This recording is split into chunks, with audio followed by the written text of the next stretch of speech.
महाभारत का युद्ध सबसे विनाशकारी युद्धों में से एक माना जाता है। इस युद्ध में कौरवों का सब कुछ नष्ट हो गया। धृतराष्ट्र और गांधारी के 100 पुत्रों को जान गंवानी पड़ी। महाभारत का युद्ध 18 दिनों तक चला।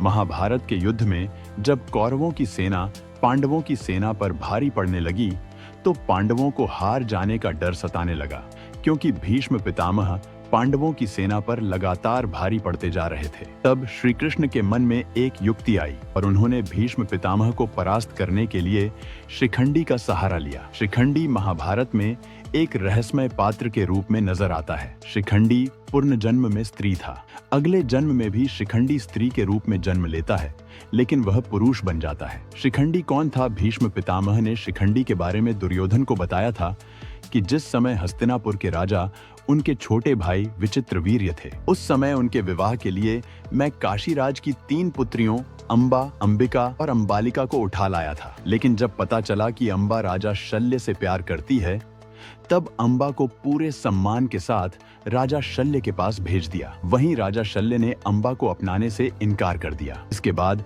अंबा ने मुझसे बदला लेने की ठान ली। अंबा की स्थिति के बारे में जब नाना राजर्षि होत्रवाहन को पता चला, तो उन्होंने अंबा को परशुराम जी से मिलने के लिए कहा। अंबा ने अपने साथ हुई घटना की पूरी जानकारी परशुराम को बताई। तब परशुराम जी ने भीष्म को अंबा से विवाह करने के लिए कहा, लेकिन भीष्म ने ऐसा करने से इनकार कर दिया। परशुराम को यह बात बहुत खराब लगी और इसके बाद उन्होंने भीष्म से युद्ध किया, लेकिन वे भीष्म से पराजित हो गए। उधर युद्ध समाप्त होने के बाद अंबा भीष्म के सर्वनाश के लिए यमुना किनारे तप करने लगती है और तप करते करते अंबा अपना शरीर त्याग देती है। अंबा ने शिव से मांगा था भीष्म को पराजित करने का वरदान।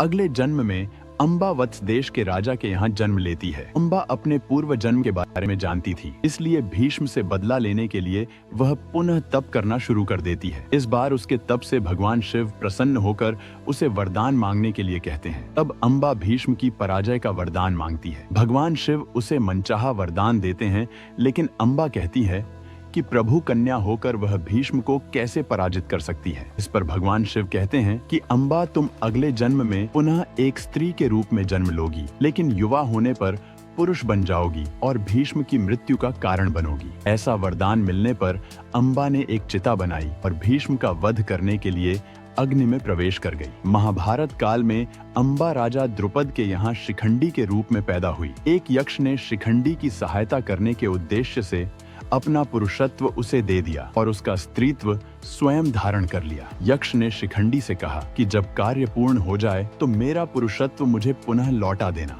शिखंडी ने उसे ऐसा ही करने का वचन दे दिया। महाभारत का युद्ध जब आरंभ हुआ तो भीष्म पितामह को हराने के लिए शिखंडी अर्जुन के साथ उसके रथ पर सवार होकर भीष्म पितामह के सामने आ गया। भीष्म पितामह ने स्त्रियों पर शस्त्र नहीं उठाने की प्रतिज्ञा की थी, क्योंकि शिखंडी स्त्री से पुरुष बना था। इस वजह से भीष्म ने अपने शस्त्र रख दिए। तभी अर्जुन ने शिखंडी को ढाल बनाकर भीष्म पर तीरों की वर्षा कर दी और भीष्म को पराजित कर दिया। अर्जुन के बाणों से छली भीष्म पितामह बाणों की शैया पर आ गए। इस तरह की जानकारी के लिए मेरे चैनल को सब्सक्राइब करें और वीडियो अच्छी लगी हो तो शेयर, कमेंट, लाइक करें।